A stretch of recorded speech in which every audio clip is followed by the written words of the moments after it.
What's up, sailors? It's me, Kai Moore.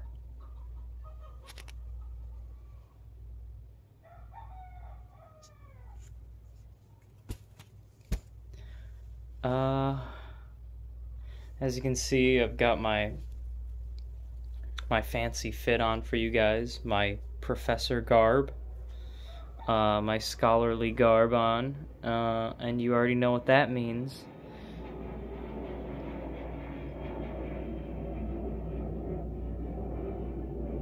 Hope you guys didn't hear that. It's a jet engine flying by. Today we're going to be talking about, we're going to do a little history thing today on the channel. And I if this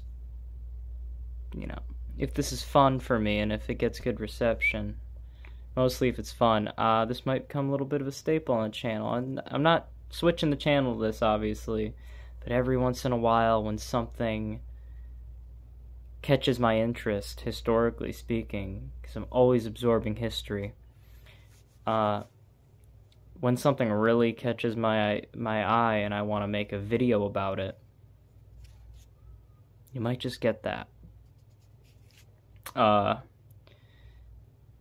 Let's just get right into it. Today is a tale of two rebels by the same name.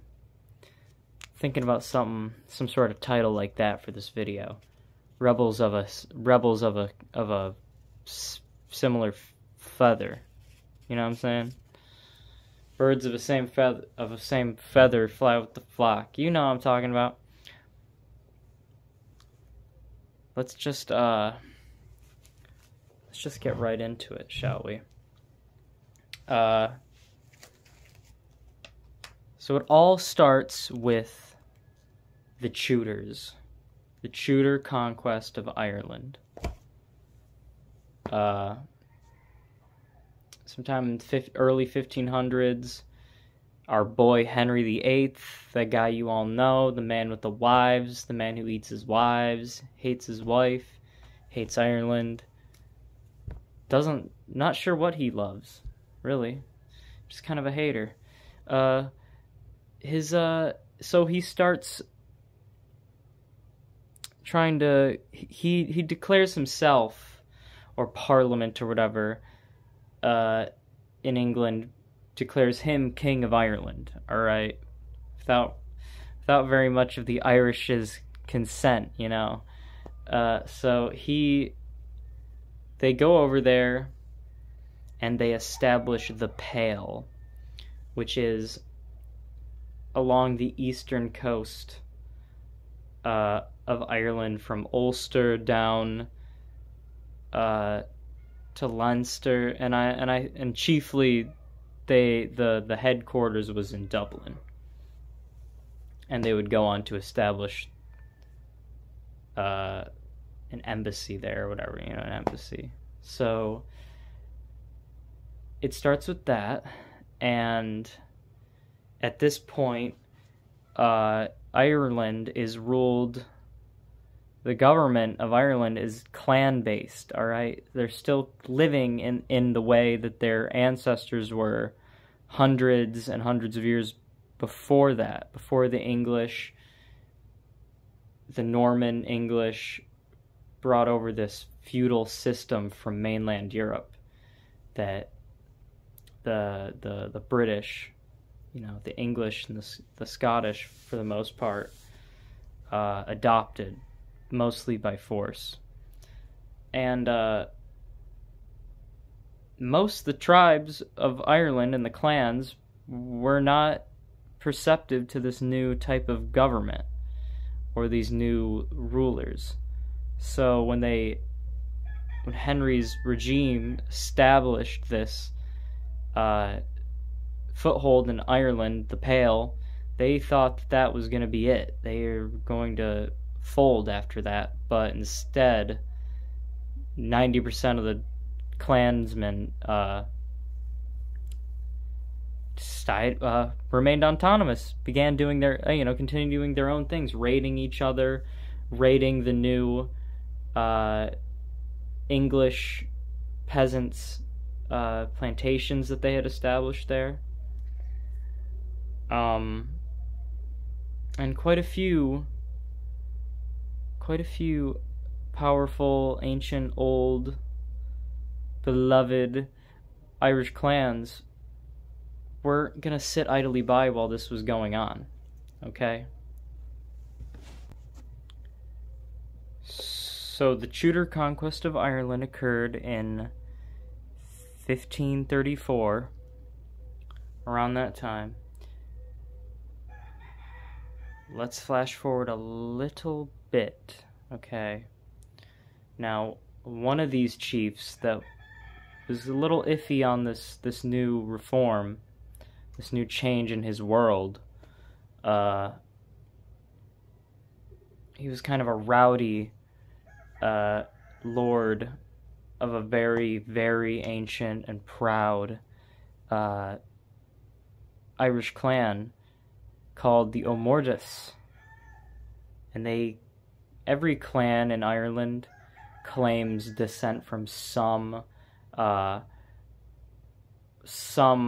mythological figure in their pantheon, like their version of Thor, and they are very similar. It's sort of an Indo-European thing like that. I think there's a statement from Julius Caesar, the one that went to Britain. He said that he was pretty sure that the Celts that lived in Britain worshipped the same gods that they did, but he couldn't really put his finger on it at the time, and so he just never really thought about it again. They were the gods after all. Why wouldn't they worship them? So anyways, the O'More's claimed descent from a pretty important one of the pantheon, a Conall Cernach, who is pretty interesting. He said that he was always killing Connachtmen, which is an area of Western Ireland, and he always had a Connachtman's head around his waist, you know? Heads. He just loved beheading people. People were pretty violent back then.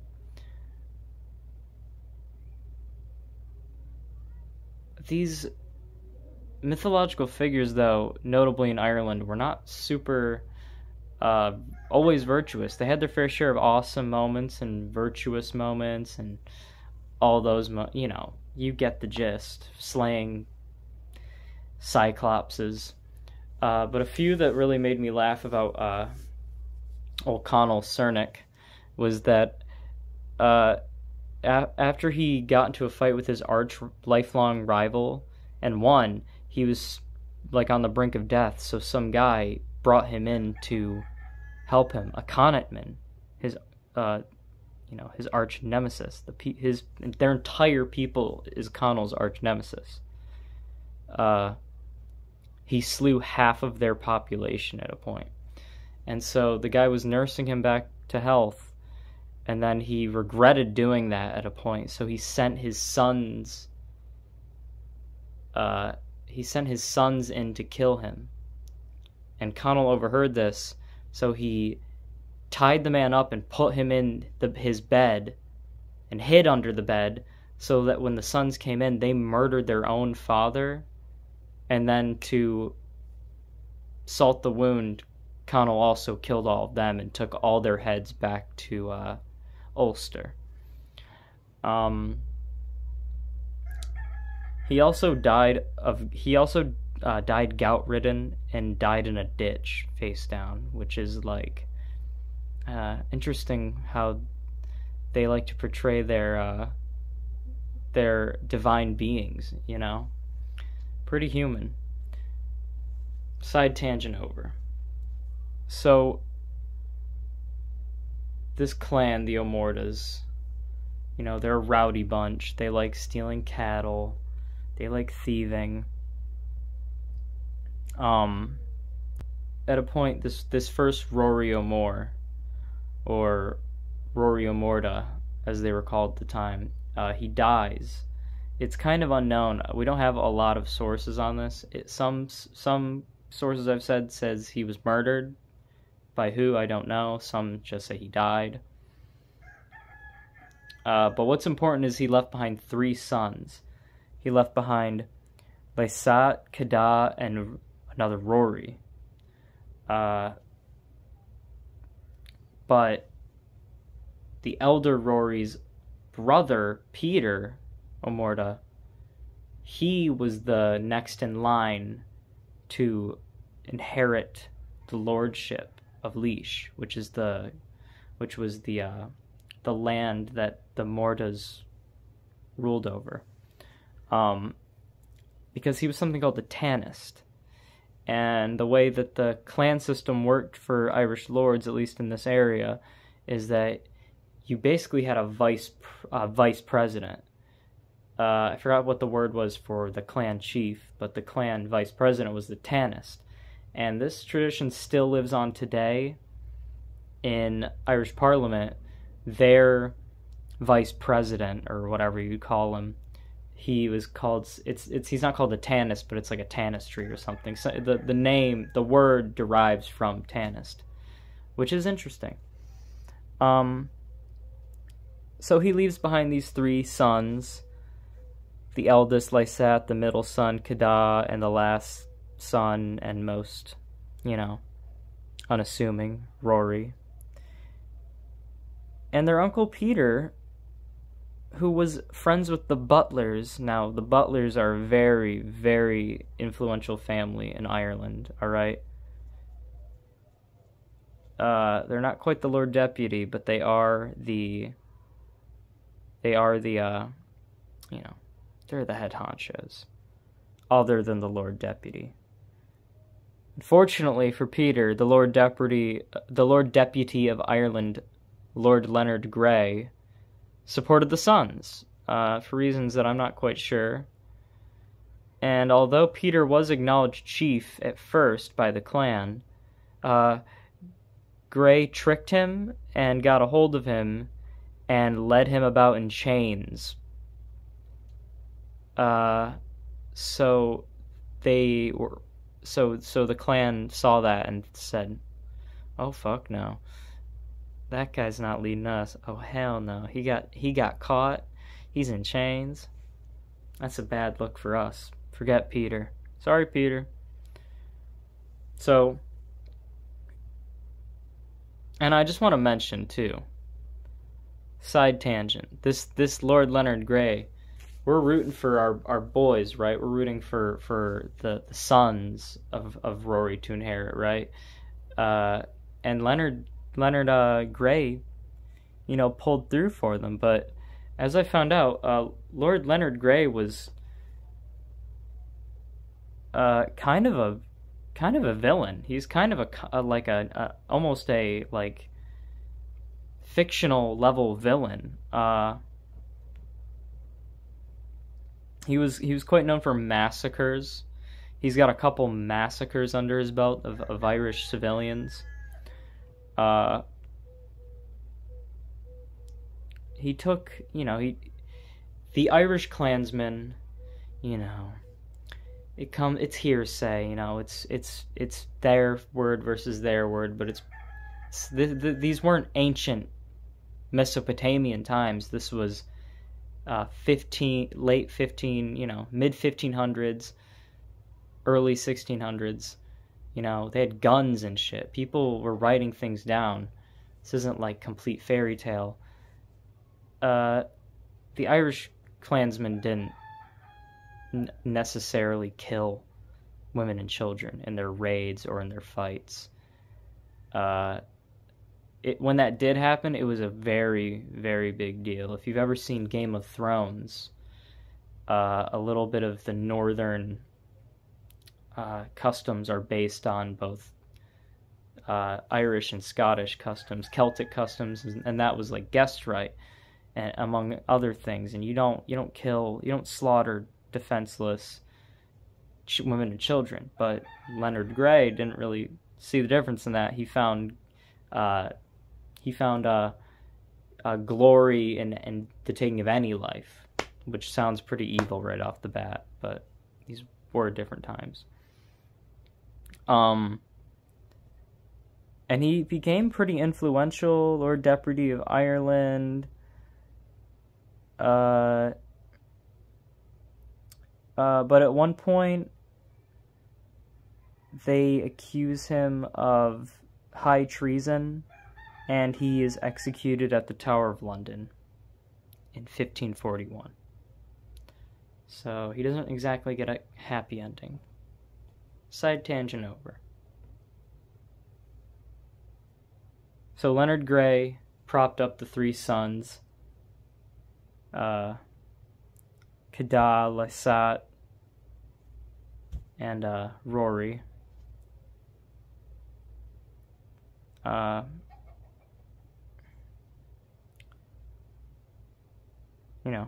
Cadah, the eldest son, secured the chieftainship.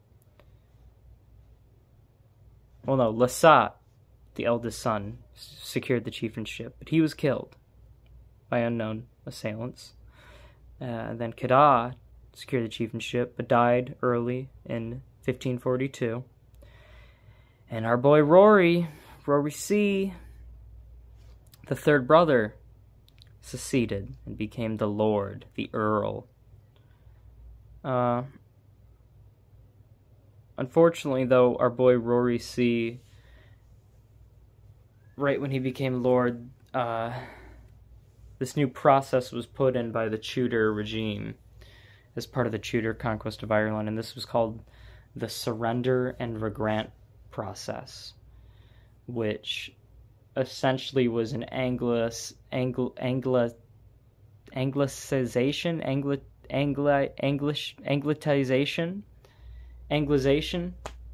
Anglicization.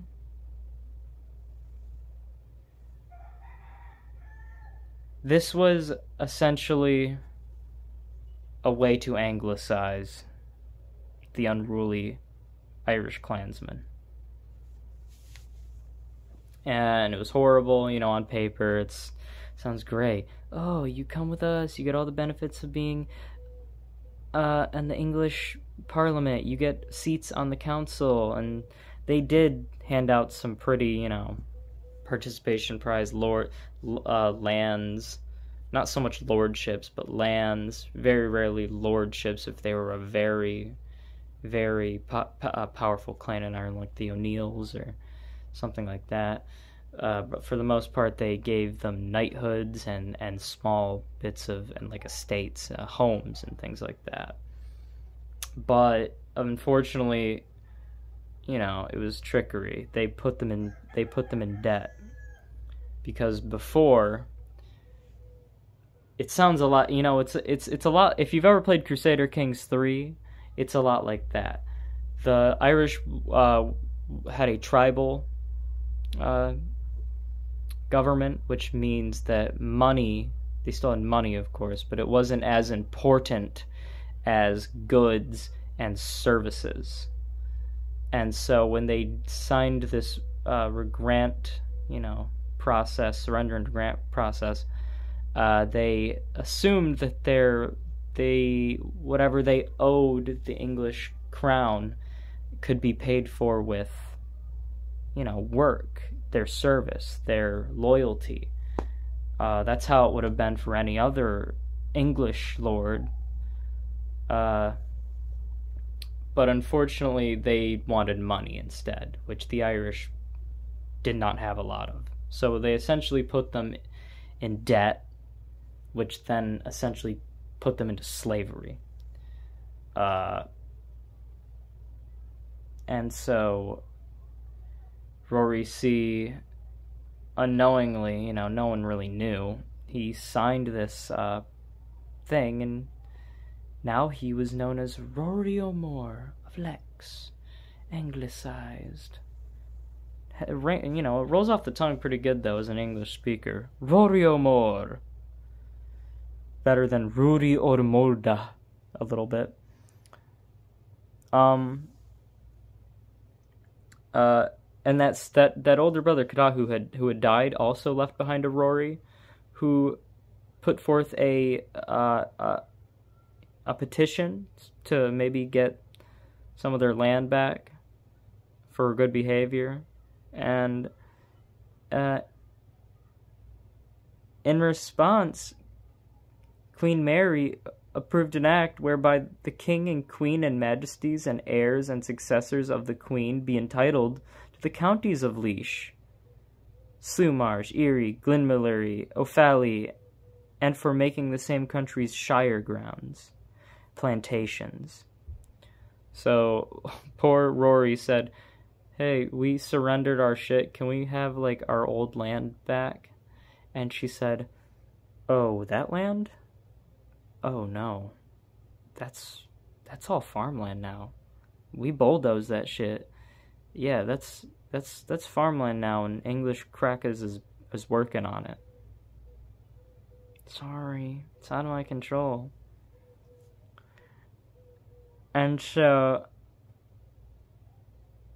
that really just didn't rub our boy the right way. Now, I know all these Rory O'Mores is getting confusing, but our boy Rory C., who signed the surrender and grant process, he gets killed. And he gets succeeded by his younger brother, Callow. Callow's an alright guy. He eventually somehow convinces the crown to give him an estate, so some land in Ireland, somewhere in Ormond. Keep Callow in the back of your mind, okay? Callow is sitting sort of pretty in his little estate, just kind of taking it as he goes, you know. Shit's fucked up, my clan is dying, they're not respected anymore, my people are being fucked over, but at least I got a nice little place to call home. And I have a son on the way. I think I'll name him Rory. Now Callow's brother, who is also a Rory O'More with 2 O's, the first rebel in our story. Okay, so first rebel of our story, he was, quote, constantly engaged in battle, constantly engaged in rebellion. He received a pardon on the 17th of February, 1565, but in 1571 he was claimed to be dangerous again. And in 1572 he was fighting the Earl of Ormond and Queen Elizabeth. That's right, the Queen Elizabeth.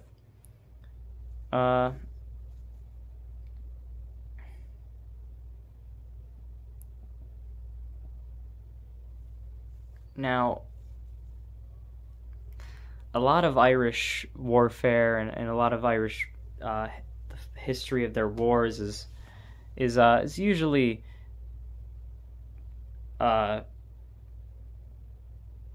you call it like a proxy war. It's English people sending Irish people against other Irish people. Okay, English people can't fight. They never have been able to. Some of the best regiments of the Redcoat Army were predominantly Irish recruits, you know.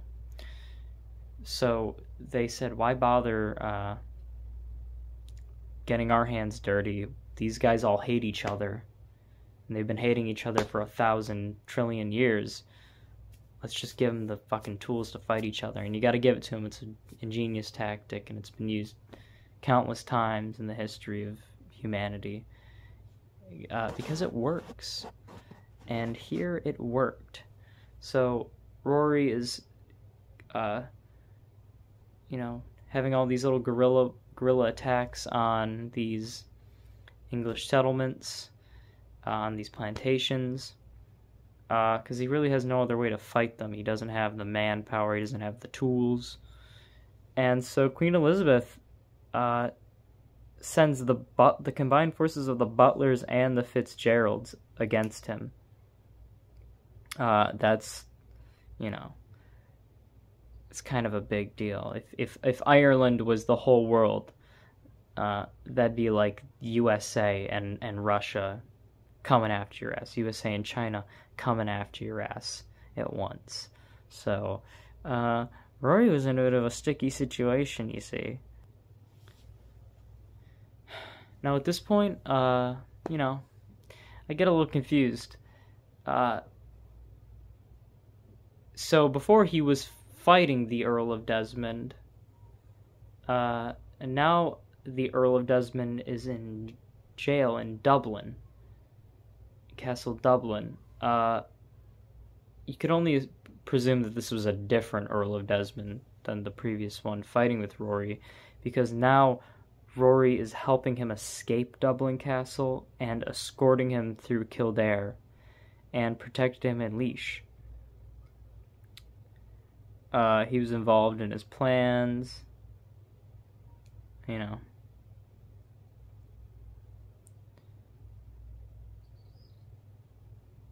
And so, finally, the real hammer, the real bastard of Ireland, Sir Henry Sidney. Alright, this guy's a real class act piece of shit. He's the one that put the hammer down and said, kill Rory O'More. Kill him. We need to kill him. He's an obscure and base varlet. And when on tour in 1575, Sidney wrote of him, Rory O'More hath the possession and settling place in the Queen's county, whether the tenants will or no, as he occupieth what he listeth, and wasteth what he will. Make of that quote what you will. It sounds to me like he's talking shit. And so,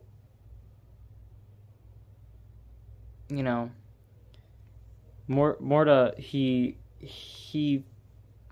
knows the reputation of this Sidney fellow, okay? He is a notorious massacrer, murderer, killer of babies, women, children. So what the fuck did he expect to happen to, to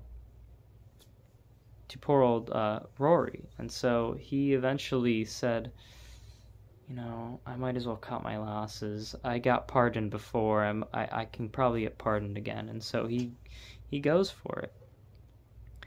When Sidney came into his territory, O'More went to meet him in Kilkenny Cathedral and submitted himself, repenting, as he said, his former faults, and promising thereafter to live in better sort. For worse than he hath been, he cannot be. So basically, I can't get any worse than I've already gotten for you guys, so let's hang up the towel. And a new pardon was granted him on June 1576. Skip to New Year's Day, Wait, what? Yeah. A year later, New Year's Day, 1577, a massacre of Gaelic gentry, Gaelic noblemen, the Irish lords, alright? Now, what they wanted to do, this all started with the Tudor conquest of Ireland. Started with the establishment of the Pale. It began with these plantations, these shires being created around the eastern coast of Ireland.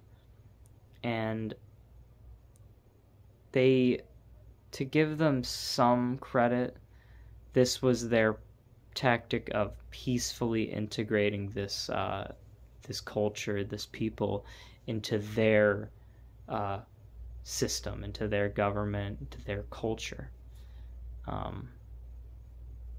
And you gotta give them credit for trying the peaceful route, at least. It wasn't very peaceful, there's still a lot of death, there's still a lot of... It wasn't good at all, but at least it wasn't what happened next. Now, if you've ever watched, I hate to bring it back to Game of Thrones, but Game of Thrones is based heavily on these events. And I know that I've heard George R. R. Martin himself say that the infamous Red Wedding was mostly based on the massacre of Glencoe in Scotland. But when you read about the massacre, let me just see what it's called specifically. It was the massacre at Mollengast. It sounds more like the Red Wedding. You'll hear why. So basically, their big target was County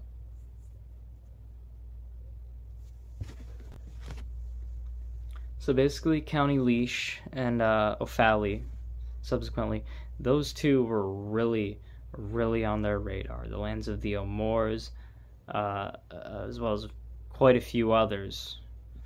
Up to 180 different clans lived on these lands, and they must have been quite fertile because the English really, really had their sights on this place. And so Henry Sidney took the initiative and did something pretty much against all the customs of any Celtic culture ever. And again, if you watched Game of Thrones and you're a North lover, the Northman lover, oh man, you're going to hate these guys. You're going to hate Sidney. So what Sidney did was he literally called it a peace negotiation, a peace meeting between all the prominent lords of Laois and Offaly, and brought them to a cathedral, which again is a place where there's to be no violence whatsoever. You're not supposed to even bring weapons into there. And so the Irish lords, respecting these traditions, didn't. They brought their close family members, their wives, their kids, because it was quite a journey, and there was supposed to be food. Lo and behold, so they all squad up.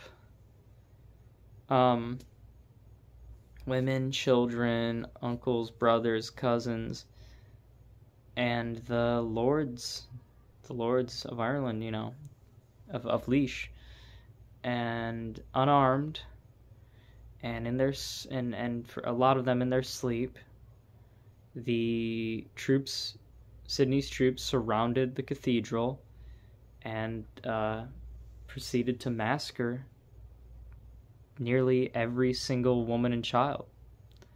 And from what I've been able to ascertain, the only sole survivor of this encounter was our boy, our dog, Rory O'More. He was the only one to make it out. He accomplished this somehow. Again, he was woken up in the middle of the night, and he slept in the nude. So he's stark naked. He sees his wife dead, probably his children dead, and he somehow in the fighting recognizes somebody. I'm not sure if he really knew that this was somebody important to Sidney or not, but he apprehended two different attackers and somehow subdued them, and was now using them as a sort of hostage. I'm not sure he knew what the fuck he was doing, but he was doing. And so apparently one of these men, Harrington, was important to Sidney. Maybe a cousin, maybe a gay lover, maybe some other third thing. But Sidney was not ready to risk hurting this guy. And so, or so they thought, but I guess eventually they gave up they said, fuck it, just get him, just kill that guy, that's our mission. And so supposedly when that happened, Morda managed to fight his way and hacked and hewed Harrington so that Sidney saw Harrington's brains moving when his wounds were being dressed. Rory then rushed between a soldier's legs and escaped naked. And now he's basically wandering the countryside like a druid in a blanket, trying to seek the assistance of Spain, of all people, you know. Clan O'Connor was ready to help his ass. A very, very powerful Irish clan.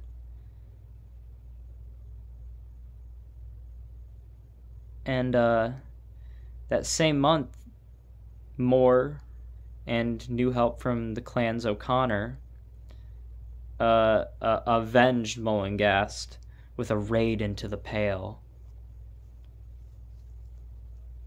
Sidney wrote to the council the same month, Rory O'More and Cormac MacCormac O'Connor have burnt the Naas.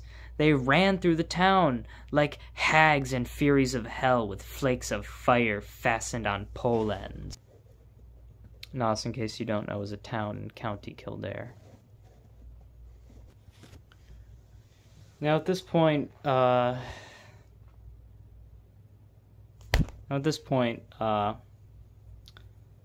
you know, things for the English, things are getting far, far too out of hand than they planned for.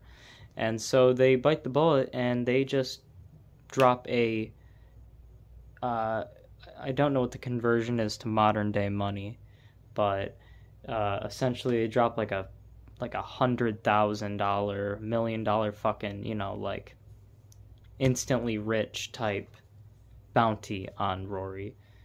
Dead or alive, of course. And so it doesn't really do a whole lot because Rory just kind of fucks up. He's got everything going his way, and then one day I guess he overreaches, and his next plot is to kidnap Barnaby Fitzpatrick, family member of obviously that very, very prominent Fitzpatrick family that I mentioned earlier. They've been on and off kings of Ireland, so they'd be and they were for the English crown, so they'd be a very, very important hostage. But Rory slips up and they murder him and they behead him, and his head is brought to Dublin Castle and is put on spikes right next to all the other heads. Again, if another little callback to Game of Thrones when Ned's head is stuck on that spike. So Rory leaves behind a son, Egan, who inherits Laois. But eventually the English catch up to him, and they do capture him. And he was killed in a skirmish near Timahoe on the 17th of August, 1600. English travel writer Fiennes Morrison called him a bloody and bold young youth, and Irish chroniclers the Four Masters an illustrious, renowned, and celebrated gentleman. After his death, the O'Mores, as an Irish clan, were doomed. The O'More clan, technically, you know, the O'Mores, the O'Mordas of Laois, were doomed, of course, but that's not exactly how families work, especially clans. There were others. They're survived to this day by the O'More Ferals, which was a cadet branch of the O'Mores, and they are still, they still hold land, I think, in what was Laois, now Queens County, because of course, I believe in 1600, after all these shenanigans, they just eventually called Laois Queens County. So that's the first rebel, okay? But Rory had a brother, if you recall, Callow, who was sitting pretty in his estate. Now, Callow had a son named Rory as well, Rory O'More. But he also went by Roger Moore. So that's what we're going to call him, Roger Moore, just to make it more simplistic for you guys, better to understand. And he is the chief organizer of the 1641 Irish rebellions. So let's jump to him. So this point for old Roger, basically his entire family has been literally hunted down and killed.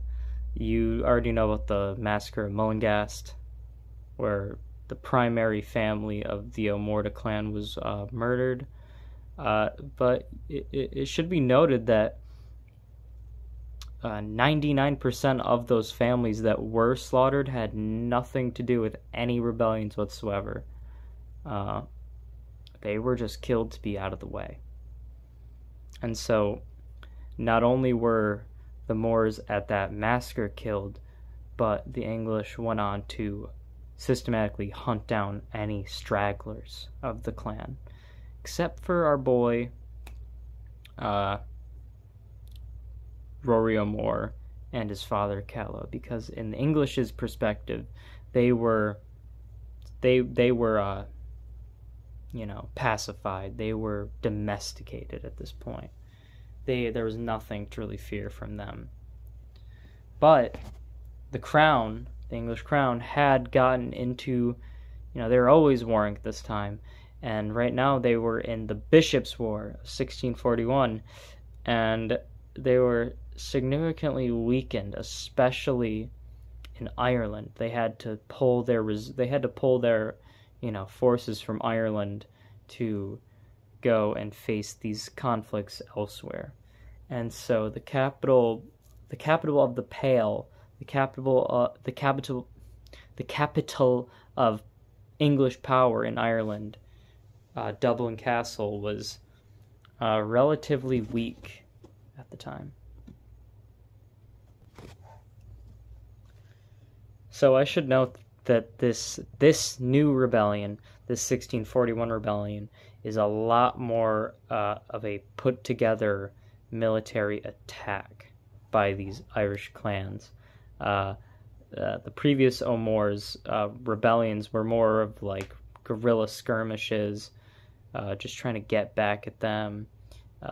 It wasn't there. I don't think there was any real hope in Rory's mind that he was going to reclaim Ireland, but maybe he could annoy the English enough to just let them keep his land.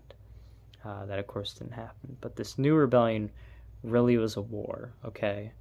And they had Conor Maguire, second Baron of Enniskillen. Okay, they had Sir Phelm O'Neill from Ulster, amongst others. Okay, important people here. And so, while this was going on, while these guys were organizing military things, our boy Roger Moore, young Rory O'More, he was securing alliances with the other areas of Ireland, the Ulster clans, the gentry of Leinster, and so with these forces, they besieged Drogheda Castle. And a royalist force came north from Dublin to oppose them, and O'More led a skirmish to go and slaughter all those motherfuckers before they could even reach Drogheda. That was at the Battle of Julianstown on the 29th of November, 1641. So another good thing that O'More did for his cause was recruiting Owen Roe O'Neill, who was this really celebrated Irish general who for most of the time was actually over in Spain, training Spanish, like fighting for the Spanish and their wars, and getting a lot of experience and respect in the military world. And he somehow convinced him to come help with their rebellion. And this Owen Roe went on to establish alliances with like quite a few different Irish county holders. The the leader of Ormond, Inchiquin, some notable people, some notable men force. Unfortunately, that didn't really help very much because I don't know if you guys know anything about Oliver Cromwell, but he was kind of dead set on one thing in life, and that was to kill as many Irish people as he really could, and he did. Owen Roe, O'More, their whole faction, none of it could have stopped what came. He was estimated to have killed a third of the population of Ireland in his Cromwellian conquest. So, Roger Moore and his fellow compatriots of the Confederate armies, they go on to lose their very important battle at the Battle of Kilkenny, and at this point, it's kind of it's a little bit debated on what happens to Rory. It's confirmed that he survives the battle along with his co-conspirators. They all survive the battle, but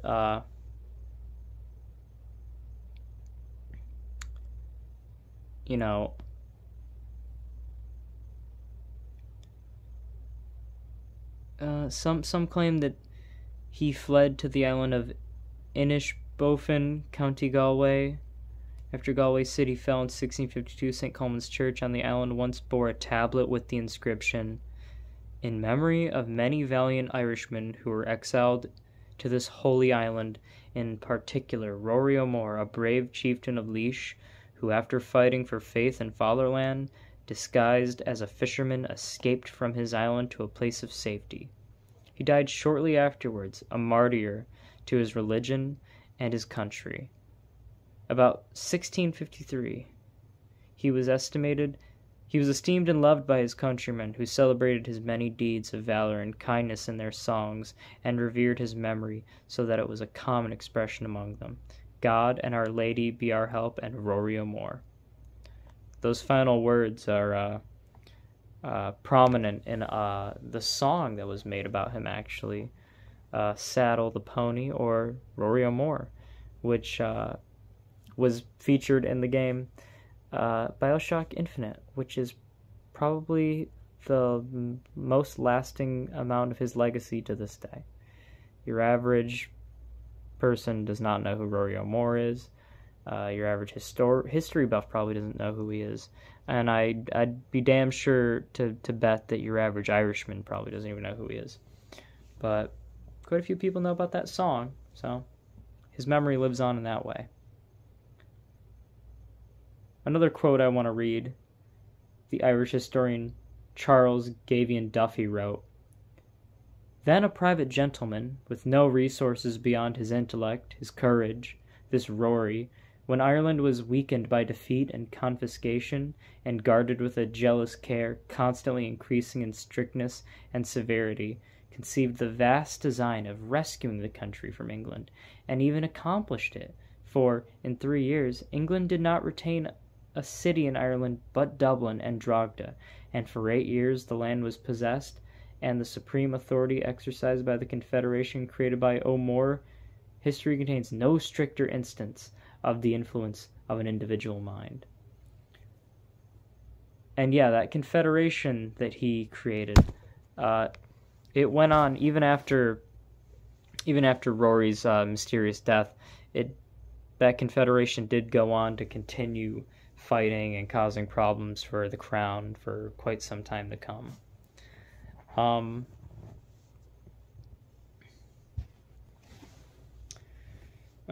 Just some finishing thoughts. Princess Diana, our beloved Princess Diana of Wales, is a descendant of Rory O'More, a direct descendant.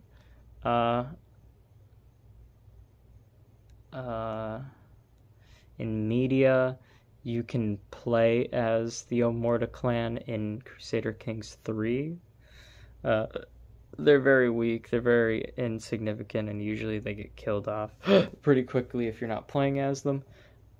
But they're there. And there's obviously the song that I mentioned earlier, Saddle a Pony, Rory O'More theme song. There is a movie, a black and white silent film from, I don't remember what year it came out in, that is the story of Rory O'More. I don't know if it's the story of the first Rory O'More or his nephew, Roger Moore, the one that created the Confederation.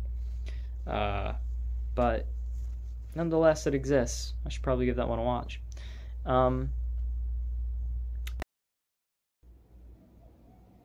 This is to end the video, sailors. I hope you guys enjoyed History Time with Kai. Maybe I'll make another video like this soon. I chose this first subject because, one, it relates to me. I'm Kai Moore. This is the Kai Moore channel.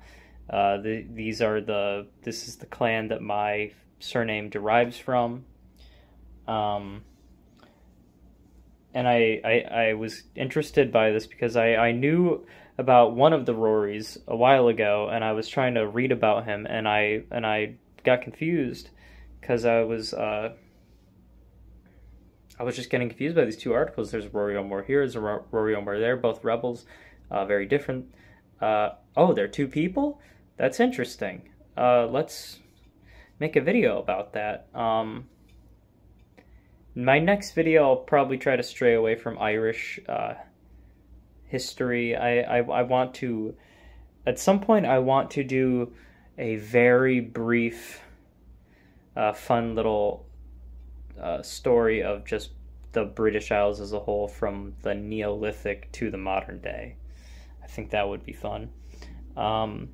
But the next thing I'm reading about that really catches my interest and that I feel like I could talk about a little bit, that's going to be the next thing I do a video on. And right now, I'm really, really interested in the Punic Wars. So maybe if you guys want to comment about that, I could do something about the Punic Wars.